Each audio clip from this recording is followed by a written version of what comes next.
बड़ा अपडेट दे रहा हूं, जरूरी नहीं है कि हर 10 मिनट में दूं, तो बड़े बड़े अपडेट कोशिश कर रहा हूं कि कम बोलूं, क्योंकि भाई गया गला मेरा, तो कम बोलूं और ज्यादा खबर दूं। सीधी तस्वीर आपके सामने देखिए। स्पेशल मरीन फोर्सेस, जिसका जिक्र मैं 3 दिन पहले कर रहा था कि डोनाल्ड ट्रंप जो बात करने का ड्रामा कर रहा है, एक बार तो धोखा दे चुका है, ये दोबारा धोखा दे सकता है। लीजिए, जो हजारों मरीन स्पेशल मरीन फौज भेजी इसने, वो अब ईरान के करीब पहुंच गई है। उनकी तस्वीरें मैं आपको दिखा रहा हूं। वहीं यह बात हकीकत है कि अमेरिका को बड़ा नुकसान हुआ है और अमेरिका ने छुपाया। आपकी स्क्रीन पर यह एक जासूसी जहाज है, E-3 सेंट्री एयरक्राफ्ट, जो कि सऊदी अरब के बेस पर खड़ा हुआ था, बुरी तरह से डैमेज हुआ है। इसके अलावा इसी अटैक में कई टैंकर के साथ, मतलब जो ऑयल टैंकर थे वो वाले जहाज, और ये बहुत खतरनाक एडवांस अमेरिका का जासूसी जहाज था, ये डैमेज हुआ है।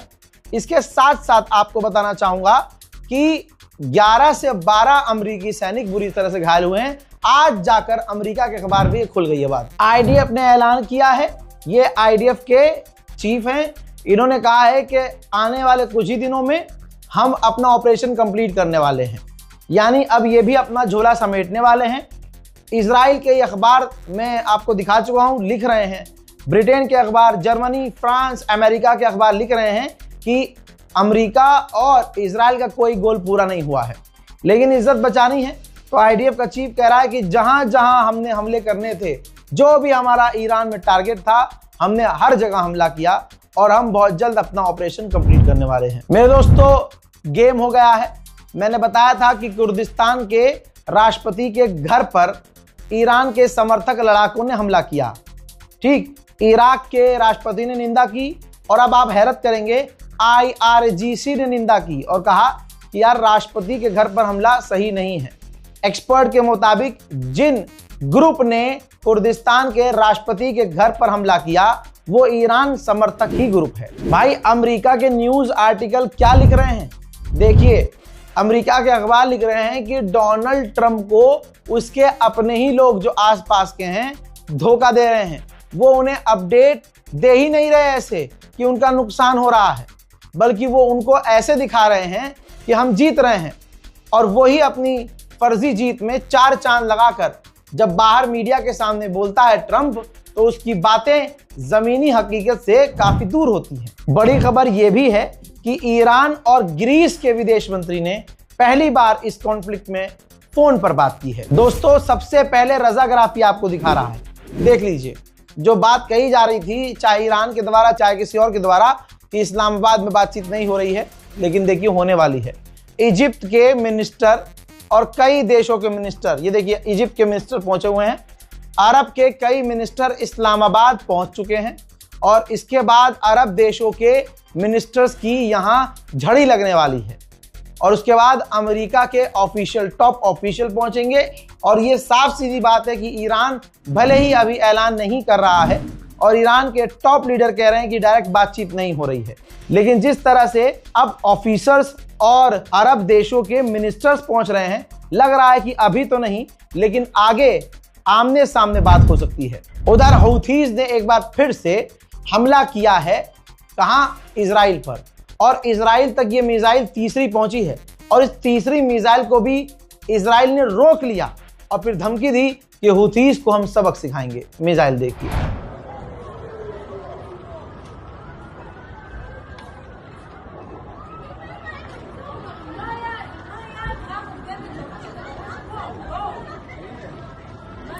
दोस्तों, इजराइल का बयान जो हमने 24 घंटे पहले दिखाया था, अब ईरान के जो पार्लियामेंट स्पीकर हैं, उन्होंने वही बात दोहराई है।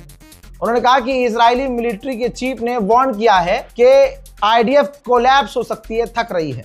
और वो लोग दोस्तों ये बता रहे हैं कि जब आईडीएफ ने कहा कि वो थक रहे हैं, तो बजाय जंग को खत्म करने के, वो जंग को बढ़ाने का काम कर रहे हैं। दूसरे ट्वीट में नीचे उन्होंने कह दिया कि अगर ईरान के साथ कुछ गलत किया गया तो ईरान बहुत खतरनाक रिटेलिएशन करेगा और जवाबी कार्रवाई करेगा। पाकिस्तान के डिफेंस मिनिस्टर ने भी चुटकी ली है, ये ट्वीट किया और कहा कि जंग का मकसद उनका बदल चुका है, अब वो लड़ाई वड़ाई वाली बातें खत्म करके अब सिर्फ स्ट्रेट ऑफ हॉर्मूज खुलवाना चाहते हैं। तो उनके पाकिस्तान के डिफेंस मिनिस्टर के ट्वीट को रीट्वीट किया है ईरान के पार्लियामेंट स्पीकर ने, और उन्होंने कहा कि they are playing 6D chess again, यानी वो सिर्फ खेल रहे हैं और कुछ नहीं है। ईरान ने प्रेस टीवी के जरिए सबूत दिया है, देख लीजिए, कि जो हमारा शाहिद 136 कॉपी करके अमेरिका ने लूकस ड्रोन बनाया है वो हम पर ही दाग रहा है,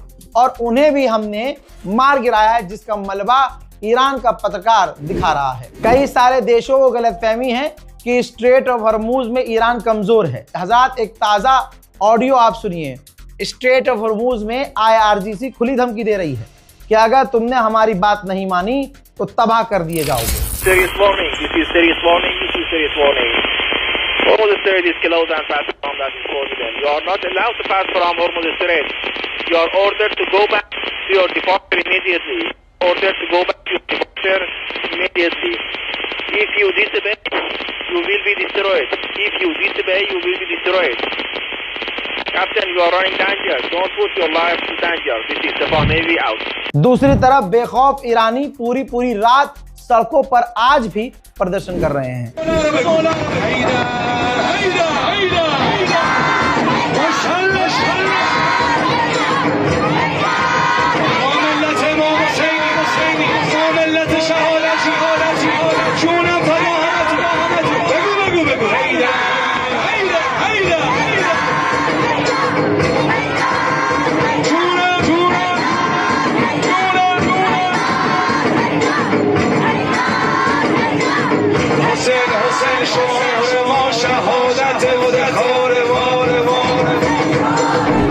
हज़रात, तुर्की के इंटेलिजेंस चीफ ने बड़ी बात कह दी है।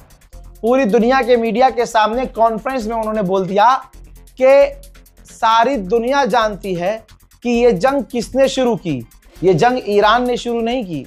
इजराइल पूरे इलाके में तबाही मचाना चाहता है और तबाही मचाकर कब्जा करना चाहता है। हाँ, ये गलत है कि गल्फ देशों पर ईरान हमला कर रहा है, हम उसको सपोर्ट नहीं करते, लेकिन ये देखना चाहिए कि ये जंग शुरू किसने की है।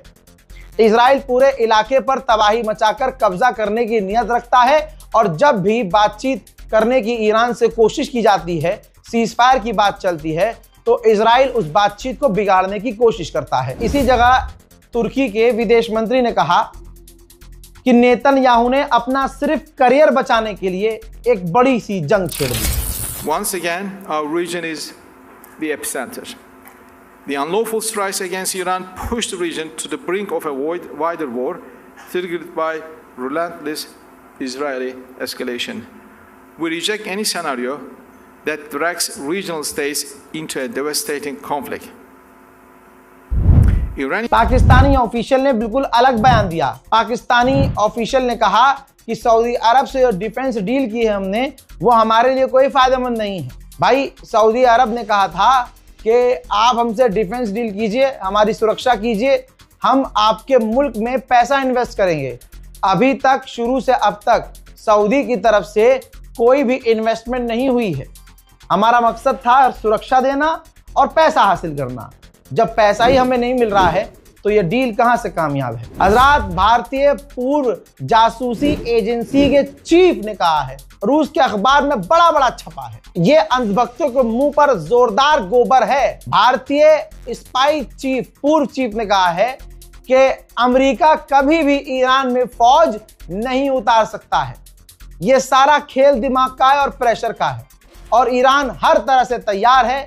ईरान किसी भी तरह से नहीं झुकेगा। हजरात, इजराइल की कंडीशन इतनी खराब है कि इजराइल का मीडिया क्या लिख रहा है, खुलासा बड़ा बुरा खतरनाक हुआ है। इजराइल के पास डिफेंस रॉकेट इतने खत्म हो चुके हैं, इतने कम पड़ रहे हैं कि अब वो उन एडवांस रॉकेटों को बचा रहा है। जो रॉकेट हैं, उन रॉकेटों से ईरान की मिसाइल नहीं रोक पा रहा है, लेकिन जो उसके पास अच्छी इंटरसेप्टर मिसाइल हैं, उनको वो आगे आने वाले बुरे समय के लिए बचा रहा है। समझ रहे हो, इतनी कमी हो रही है इजराइल को डिफेंस इंटरसेप्टर की। अब समझ में आ गया होगा कि ईरान की मिसाइलें दनादन तेल अवीव में क्यों गिर रही है। लगे हाथ एक और तस्वीर देखिए, एक बार फिर से ईरान ने मिसाइल दागी और तेल अवीव में गिरी।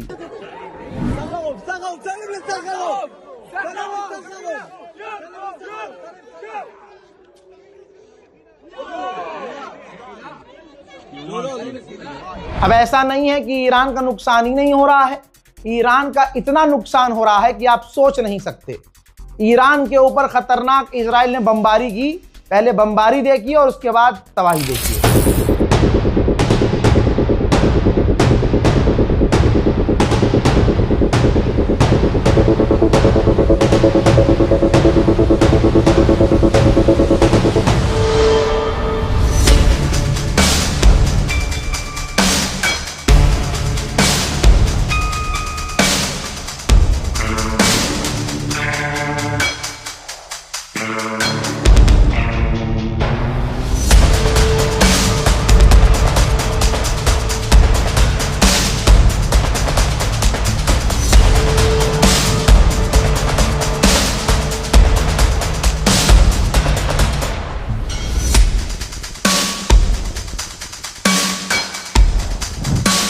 हजरात, इस रिपोर्ट को शेयर कीजिए, दुआओं में याद रखिए। जय हिंद।